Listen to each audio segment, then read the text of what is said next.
The Heart of the Hills by John Fox Jr., Chapter 18. The campus was thick with grass and full of trees. There were buildings of red brick everywhere, and all were deserted.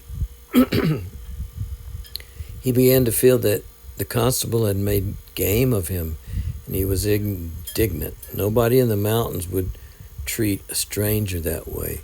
But he had reached his goal, and no matter when school took up, he was there. Still, he couldn't help rising restlessly once, and then with a deep breath he patiently sat down again and waited, looking eagerly around meanwhile. The trees about him were low and young.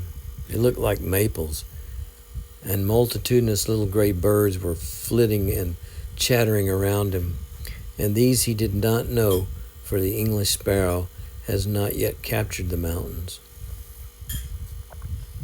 Above the closed doors of the long brick building opposite the stone-guarded gateway, he could see the word tobacco printed in huge letters, and farther away he could see another similar sign. And somehow he began wondering why Steve Hahn had talked so much about the troubles that were coming over tobacco, and seemed to care so little about the election troubles that had put the whole state on the wire edge of quivering suspense. Half an hour passed, and Jason was getting restless again when he saw an old fellow shuffling down the stone walk with a bucket in one hand, a mop in the other, and trailing one leg like a bird with a broken wing. "Good morning, son. Do you know where John Burnham is?" What's that? I'm a-looking for John Burnham." "Look here, child. Is you referring to Professor Burnham?" "I reckon that's him." "Well, if you is, you better ask for him just that-a-way. Professor Burnham. Well, Professor Burnham won't sanctify this hall with his presence for quite a long while. May I inquire, son, if your purpose is to attend this place a-learning?" "I come to go to college."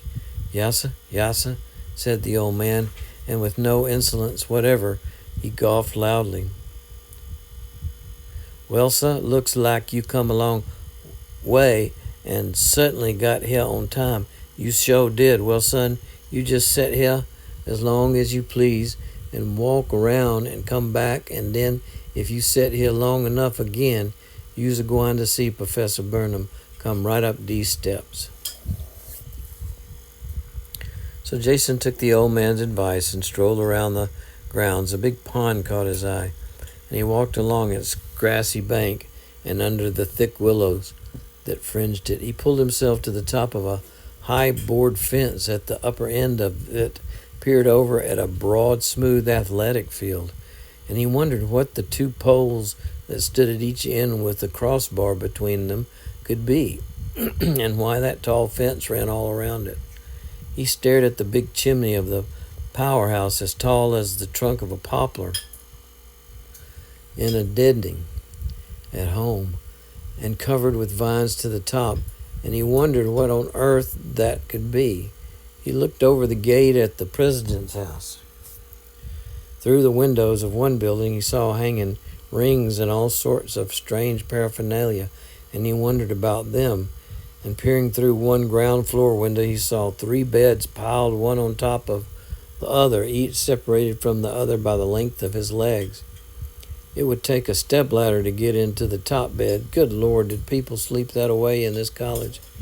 Suppose the top boy rolled out, and every building was covered with vines, and it was funny that vines grew on houses, and why in the world didn't folks cut 'em off? It was all wonder, nothing but wonder, and he got tired of wondering and went back to his steps and sat patiently down again. It was not long before windows began to bang up and down in the dormitory near him. Cries and whistles began to emanate from the rooms, and now and then a head would protrude, and its eyes never failed, it seemed, to catch and linger on the lonely, still figure clinging to the steps. Soon there was a rush of feet downstairs, and a crowd of boys emerged and started briskly for breakfast.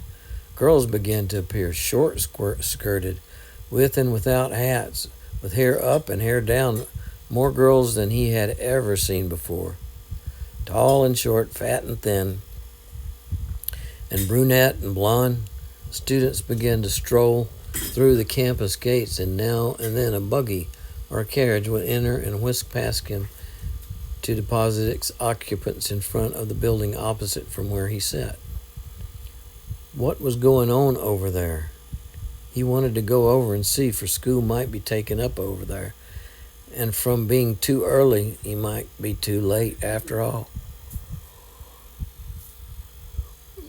But he might miss John Burnham, and if he himself were late, why, lots of the boys and girls about him would be late too, and surely if they knew, which they must, they would not let that happen. So all eyes he set on, taking in everything like the lens of a camera.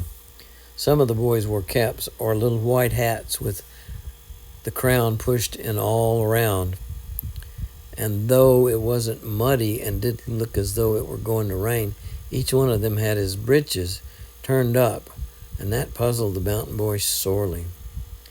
But no matter why they did it, he wouldn't have to turn his up, for they didn't come to the tops of his shoes. Swiftly he gathered how different he himself was, particularly in clothes, from all of them. Nowhere did he see a boy who matched himself as so lonely and set apart, but with a shake of his head he tossed off his inner plea for sympathetic companionship and the little uneasiness creeping over him proudly. There was a little commotion now in the crowd nearest him. All heads turned one way, and Jason saw approaching an old gentleman on crutches, a man with a thin face that was all pure intellect and abnormally keen, that centuries old in thought had yet the unquenchable soul fire of youth. He stopped, lifted his hat in response to the cheers that greeted him, and for a single instant over that thin face played, like the winking eye of summer lightning, the subtle humor that would, the world over, is always playing hide and seek in the heart of the Scot. A moment, and Jason halted a passing boy with his eye. "Who's that old feller?" he blurted out. The lad looked shocked, for he could not know that Jason meant not a particle of disrespect.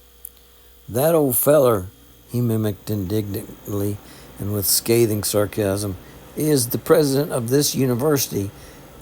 And he hurried on while Jason miserably shriveled closer to the steps. After that he spoke to nobody, and nobody spoke to him, and he lifted his eyes only to the gateway through which he longed for John Burnham to come. But the smile of the old president haunted him.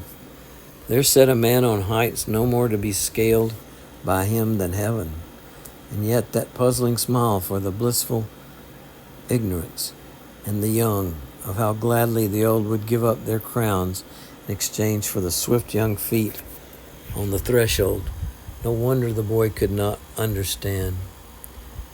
Through that gate dashed presently a pair of proud, high-headed black horses, stargazers, as the Kentuckians call them, with a rhythmic beat of high-lifted feet, and the boy's eyes narrowed as the carriage behind them swept by him, for in it were Colonel Pendleton and Gray, with eager face and flashing eyes. There was a welcoming shout when Gray leaped out, and a crowd of students rushed toward him and surrounded him. One of them took off his hat, lifted both hands above his head, and then they all barked out a series of barbaric yells with a long shout of Gray's full name at the end, while the bluegrass lad stood among them, flushed and embarrassed, but not at all displeased. Again Jason's brow knitted with wonder, for he could not know what a young god in that sternly democratic college Gray Pendleton, aristocrat though he was, had made himself, and he shrank deeper still into his loneliness, and turned wistful eyes again to the gate. Somebody had halted in front of him, and he looked up to see the same lad of whom he had just asked the question.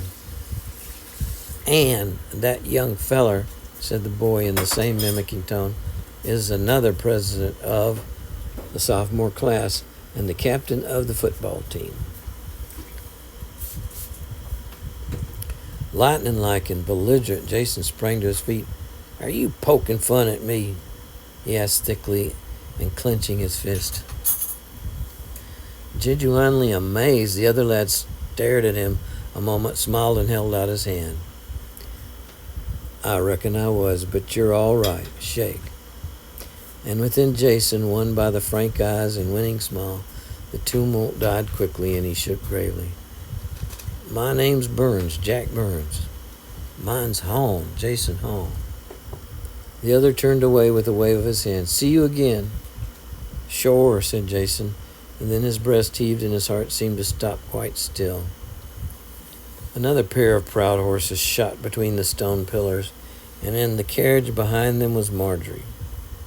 The boy dropped to his seat, dropped his chin in both hands as though to keep his face hidden, but as the sound of her coming loudened, he simply could not help lifting his head.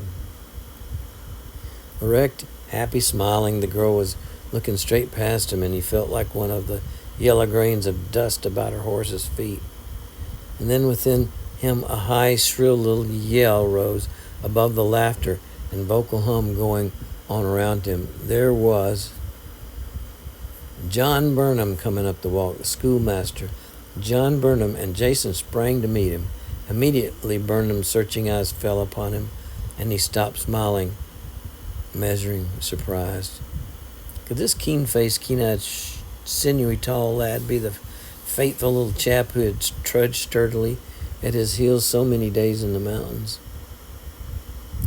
"Well, well, well," he said. "Why, I wouldn't have known you. You got here in time, didn't you?" "I have been a-waiting for you," said Jason. "Miss Hilda told me to come straight to you." "That's right. How is she?" "She ain't well. She works too hard." The schoolmaster shook his head with grave concern. "I know. You've been lucky, Jason. She is the best woman on earth." "I'd lay right down here and die for her right now," said the lad soberly. So would John Burnham, and he loved the lad for saying that. "She said you was the best man on earth, but I knowed that," the lad went on simply, "and she told me to tell you to make me keep out of fights and study hard and behave." "All right, Jason," said Burnham with a smile. "Have you matriculated yet?" Jason was not to be caught napping. His eyes gave out the quick light of humor, but his face was serious. "I've been so busy waiting for you that I reckon I must have forgot that." The schoolmaster laughed. "Come along." Through the thick crowd that gave way respectfully to the new professor, Jason followed across the road to the building opposite and up the steps into a room where he told his name and his age and the name of his father and mother, and pulled from his pocket a little roll of dirty bills. There was a fee of $5 for janitor. Jason did not know what a janitor was, but John Burnham nodded when he looked up inquiringly, and Jason asked no questions. There was another fee for breakage, and that was all, but the latter item was too much for Jason. "Suppose I don't break nothing?" he asked shrewdly. "Do I get that back?" Then registrar and professor laughed. "You get it back." Down they went again. "That's a mighty big word for such little doings," the boy said soberly, and the schoolmaster smiled. "You'll find just that all through college now, Jason, but don't wait to find out what the big word means." "I won't," said Jason, "next time."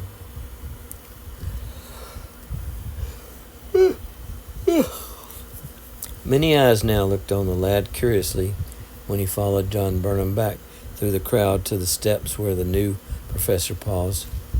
"I passed Mavis on the road. I wonder if she has come." "I don't know," said Jason, and a curious something in his tone made John Burnham look at him quickly, but he said nothing. "Oh, well," he said presently, "she knows what to do." A few minutes later, the two were alone in the new professor's recitation room. "Have you seen Marjorie and Gray?" The lad hesitated. I saw 'em when they come in. Gray finishes my course this year. He's going to be a civil engineer." "So am I," said Jason, and the quick shortness of his tone again made John Burnham look keenly at him.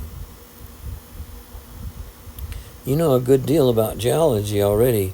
Are you going to take my course too?"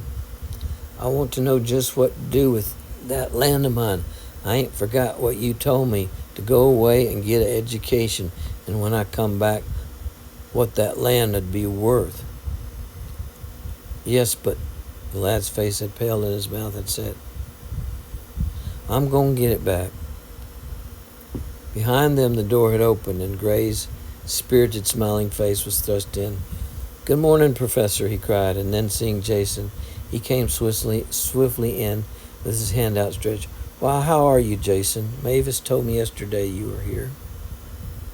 "I've been looking for you. Glad to see you." Watching both, John Burnham saw the look of surprise in Gray's face when the mountain boy's whole frame stiffened into the rigidity of steel, saw the haughty uplifting of the bluegrass boy's chin as he wheeled to go, and like Gray, he too thought Jason had never forgotten the old feud between them. For a moment he was tempted to caution Jason about the folly of it all, but as suddenly he changed his mind outside a bugle blew. "Go on down, Jason," he said instead, "and follow the crowd. That's chapel. Prayer meeting," he explained. At the foot of the stairs, the boy mingled with the youthful stream pouring through the wide doors of the chapel hall.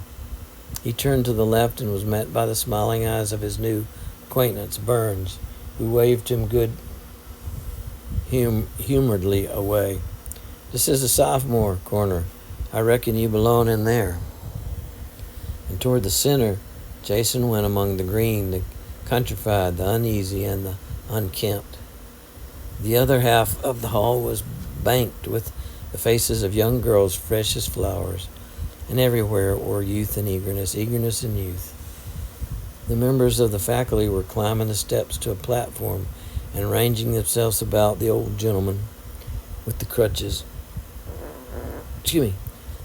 John Burnham entered, and the vault above rocked with the same barbaric yells that Jason had heard given Gray Pendleton, for Burnham had been a mighty football player in his college days. The old president rose, and the tumult sank to reverential silence, while a silver-tongued senate's beautiful diction on high in a prayer for the bodies, the minds, and the souls of the whole buoyant throng in the race for which they were about to be let loose. And that was just what the tense, uplifted faces suggested to John Burnham. He felt in them the spirit of the thoroughbred at the post, the young hound straining at the leash, the falcon unhunted for flight, when, at the president's nod, he rose to his feet to speak to the host. The welcome of the faculty within these college walls, and the welcome of the bluegrass to the strangers from the confines of the state, particularly to those who had journeyed from their mountain homes. "These young people from the hills," he said, "for their own encouragement and for all patience in their own struggle, must always remember, and the young men and women of the bluegrass for tolerance and a better understanding must never forget in what darkness and for how long their sturdy kinspeople have lived, how they were just wakening from a sleep into which not of their own fault they had lapsed but little after the Revolution, how eagerly they had strained their eyes for the first glimmer from the outside world that had come to them, and how earnestly now they were fighting toward the light. So isolated, so primitive were they only a short while ago that neighbor would go to neighbor asking, "Lend us fire," and now they were but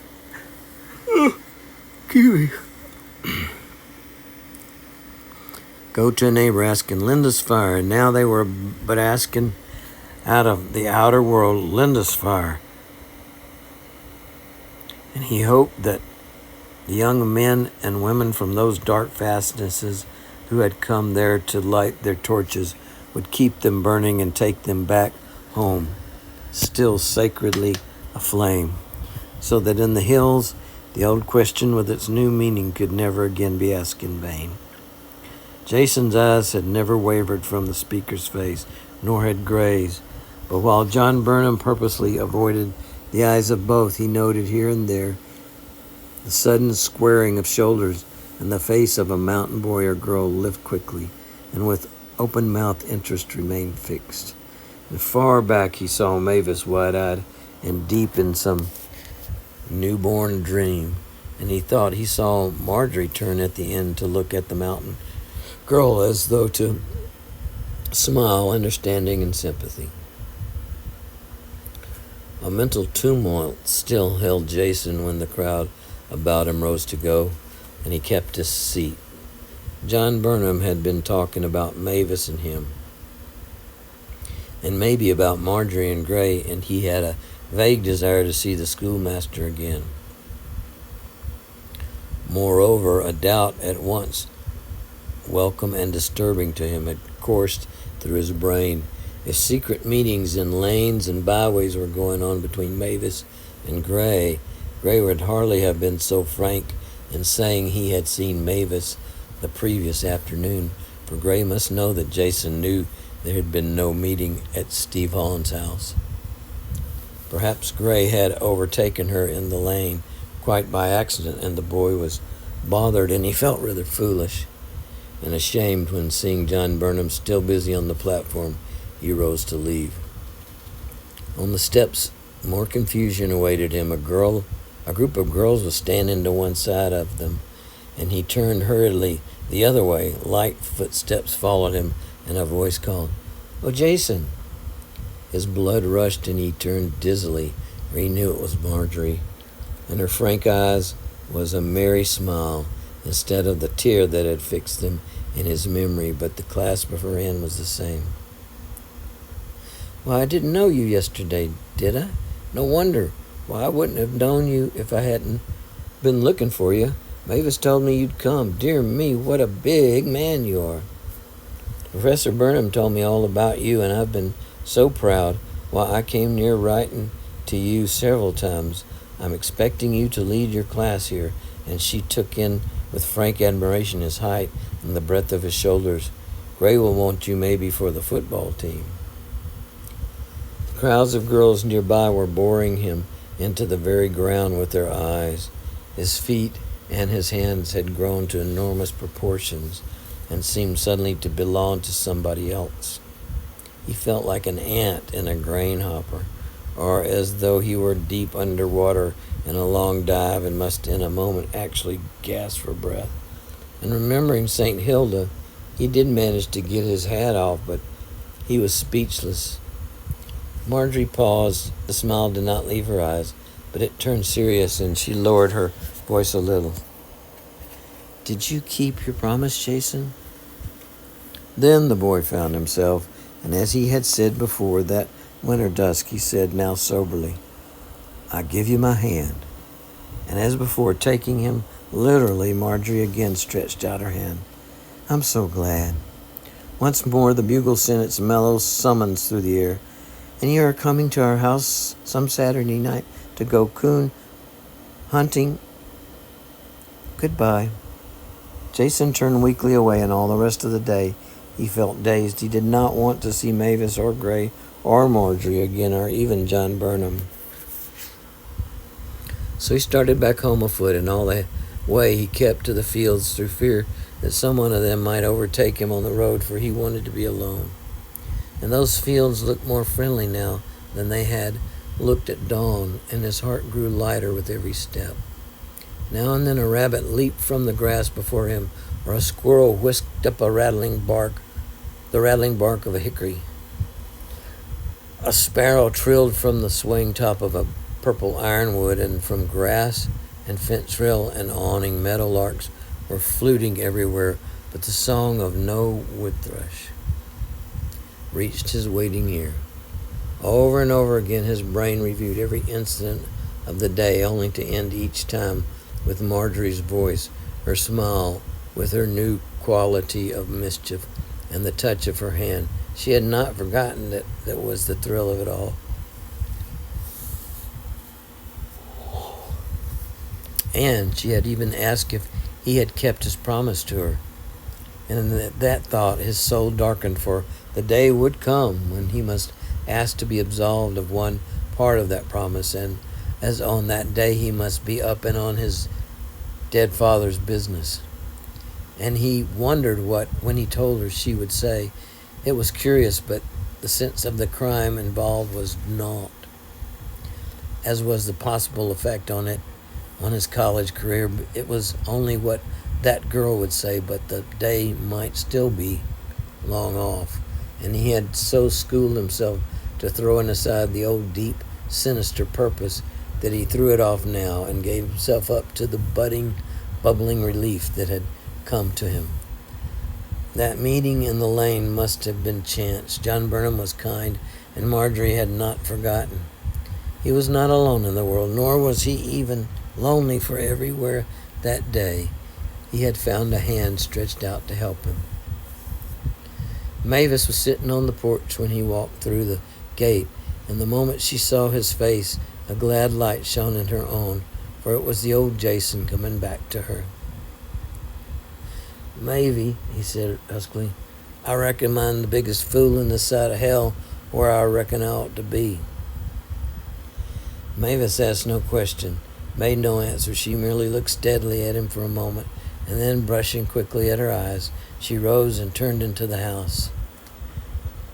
The sun gave way to darkness, but it kept on shining in Jason's heart, and when at bedtime he stood again on the porch, his gratitude went up to the very stars. He heard Mavis behind him, but he did not turn, for all he had to say he had said, and the break in his reserve was now over. "I'm glad you come back, J.C.," was all she said shyly, for she understood. And then she added the little phrase that is not often used in the mountain world: "Good night." From St. Hilda, Jason too had learned that phrase, and he spoke it with a gruffness that made the girl smile. "Good night, Mavy." End of chapter.